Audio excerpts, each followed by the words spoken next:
Hello everyone, this is Defense Politics Asia, and this is the summary for the day of 1151 for the 19th of April for the Ukraine war or the special military operation in Ukraine.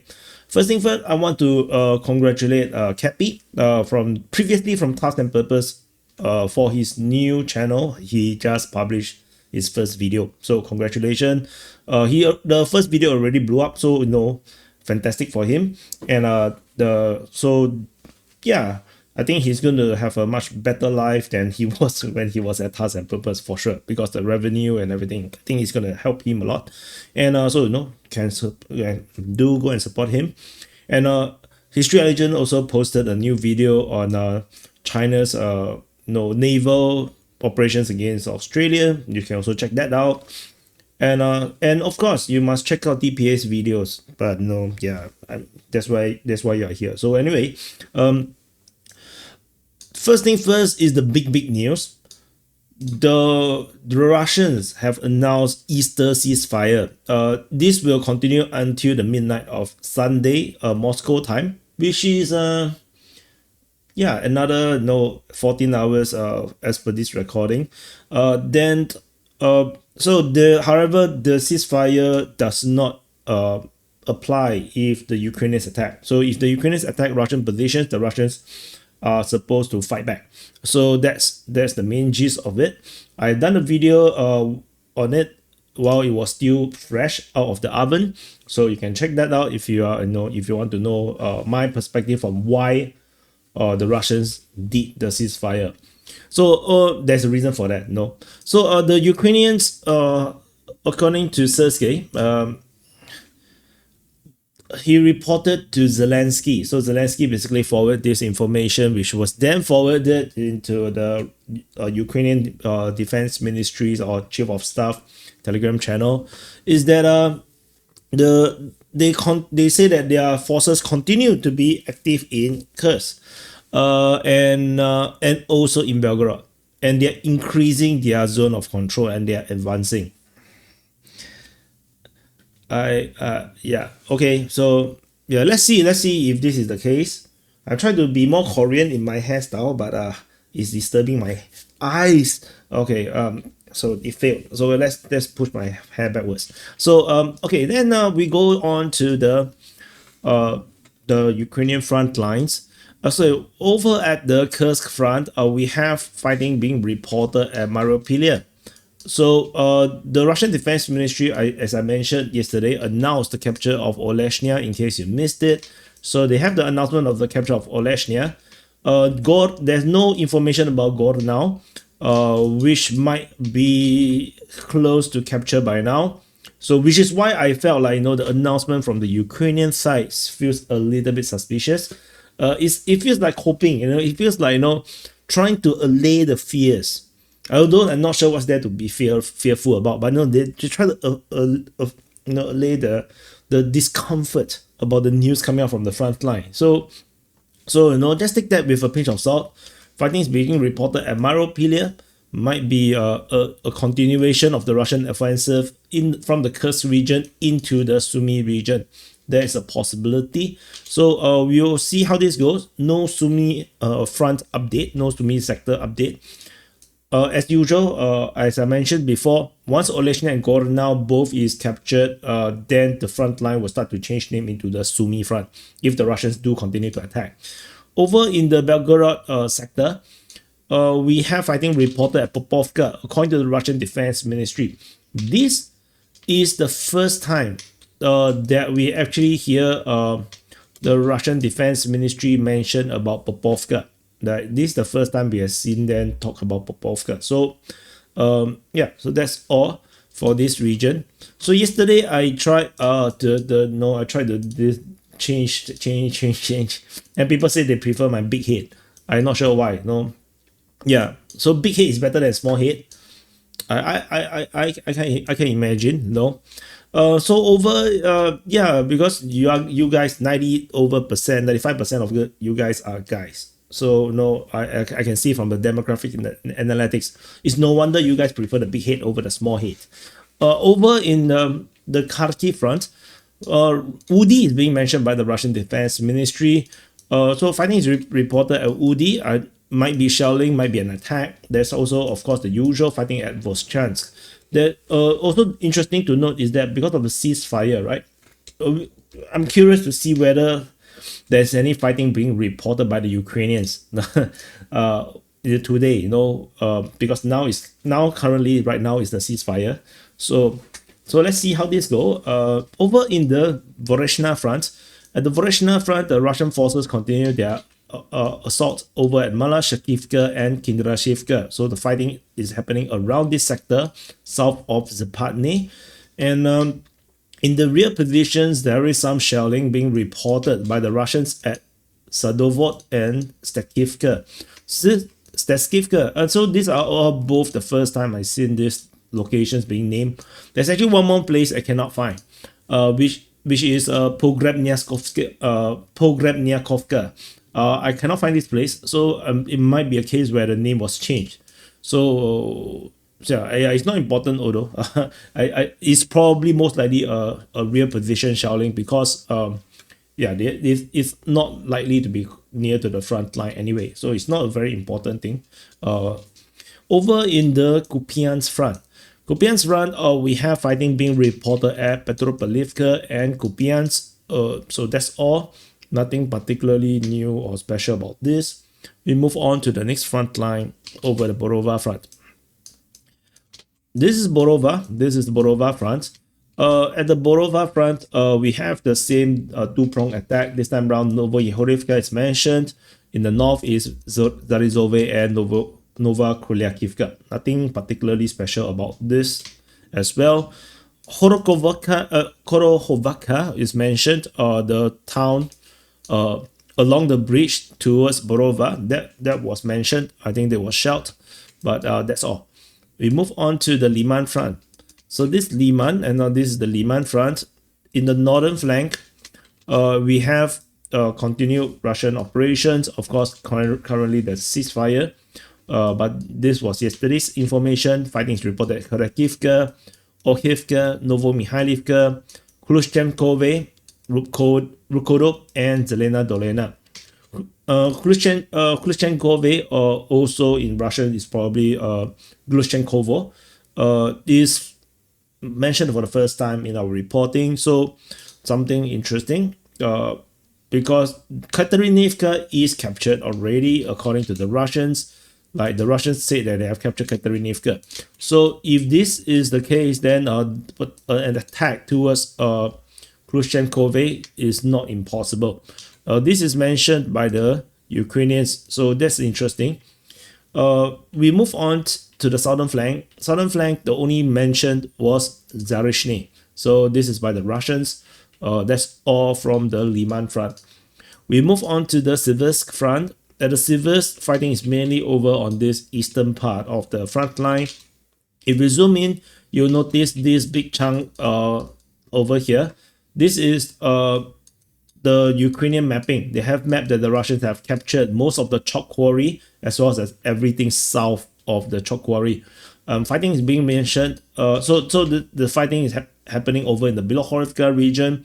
Verkhovno-Kanyamsky is also mentioned. So this is a very big development, and this is also something that I have already hypothesized likely to be the case, where the Russian forces likely to have taken the chalk quarry region.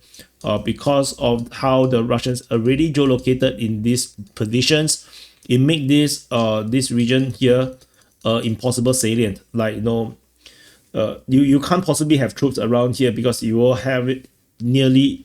You'll find it almost impossible to reinforce or resupply. So which is why a withdrawal makes sense. And this is disastrous because the chalk quarry region has always been a pretty strong defensive position. Now we are moving into the hilly foresty places just south of the Seversky Donetsk River. So this is going to be a pretty challenging time for the Ukrainian forces in this sector. And also happy Easter. I forgot to wish you guys happy Easter in this era. And also happy birthday to you if your birthday today. Yeah. So over in the Buckwood front. So this is Buckwood, the Buckwood front. In the northern flank of the northern and the central.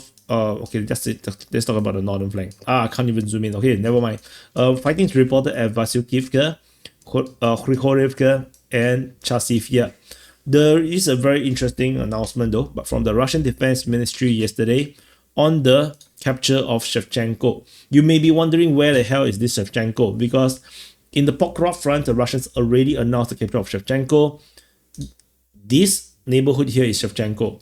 This district here is actually Shevchenko. So which is why the Russians may have declared the capture of Shevchenko, referring to this sector, which means that there's a high chance the front line actually now looks like this. So that is the main possibility of what is currently happening. Let me pull this here a bit.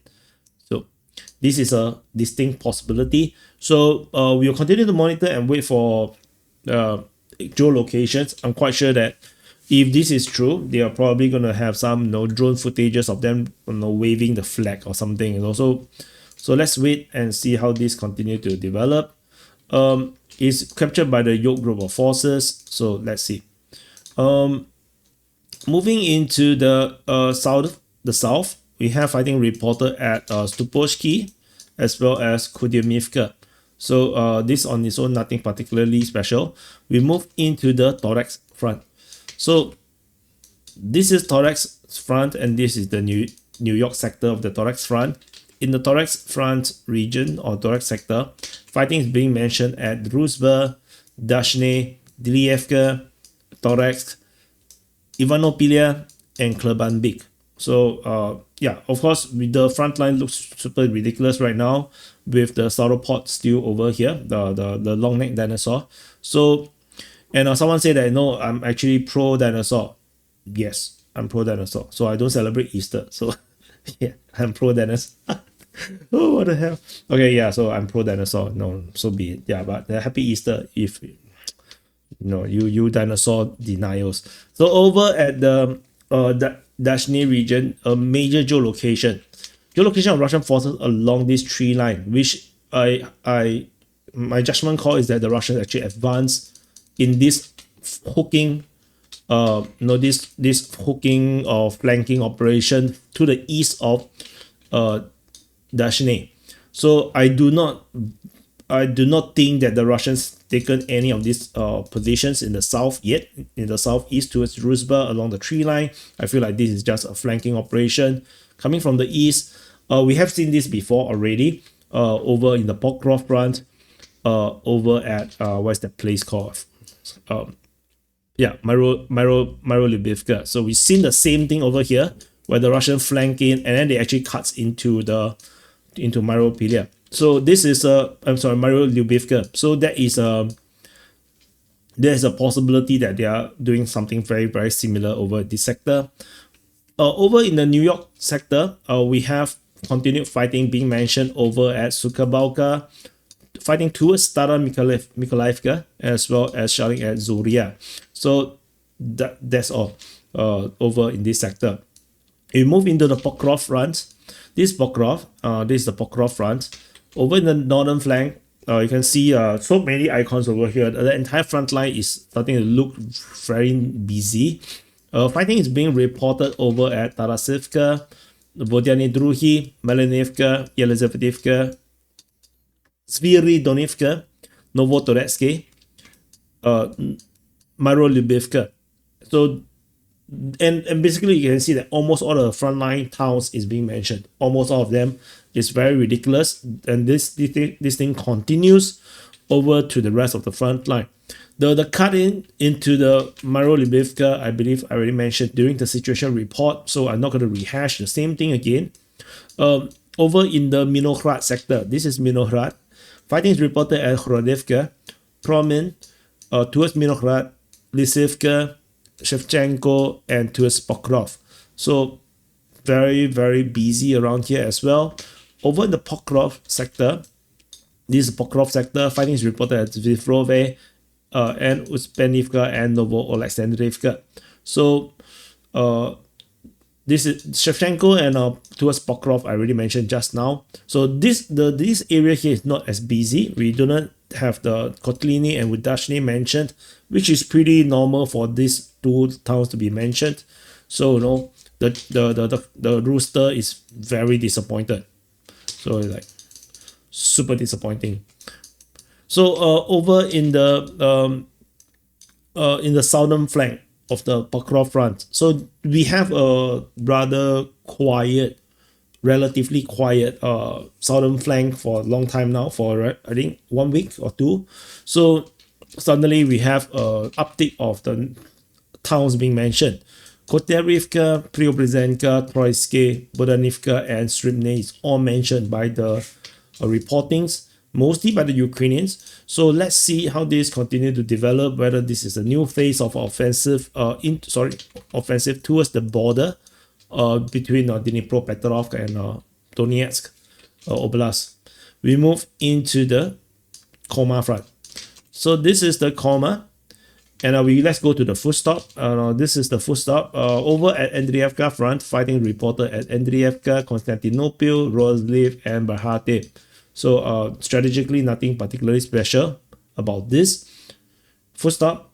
We move on to the other side, exclamation mark. Over in this western part, Koma, fighting is reported at Privolny, Novosilka, Zelene Pole, and Novopil. Full stop. So so this is a little bit of an increase in activity than previously, but we but we will continue to see how this continue to develop in the near future. Semicolon, that in the central sector there's nothing. Full stop. I'm quite sure that's very irritating. Over in the Zaporizhia front. So this is Zaporizhia, and this is Zaporizhia front. There's the first thing first. Interestingly, is that there's nothing over at the Kayamsky sector. The action is over at Huyai and the Orikhiv sector, which is surprising because we have the Russians pushing at Kayamsky previously. Now no longer the case. At Huyai fighting is reported at Vysoke or Chevone, and at Huyai. So something is happening around here. Might be diversionary, because we have this ceasefire, right? So the last attacks before the ceasefire is here. Could this be a trap to lure the Ukrainians from to believe that after the ceasefire ends, this will be the continuation, like this is where the operation will continue, then end up in this 1.5 day, Ukrainians draw forces to Huyai, and then the Russians continue over at Kayamsky. That is a possibility. So no, this ceasefire can be a trap for the Ukrainians. So this is something that I thought about. Over the Orikhiv sector, fighting is reported at Mala Tomashka and Novodanilivka. The battle for Mala Tomashka is definitely something to watch. Otherwise, that's about it. So, and finally, we go into the Kherson front. At the Kherson front, we only have shelling being reported by the Russians, Dniprovsky, Antonivka, Mikhailsky, as well as Ohivka. Otherwise, yeah, that's all. Nothing particularly special about this, and that's it. So this is the summary for the day of 1151 for the 19th of April. So press the like button, subscribe, and see you guys. Have a great Easter. Have a great weekend. If you don't celebrate Easter like me, happy Dinosaur Sunday, and I'll see you guys in the next update.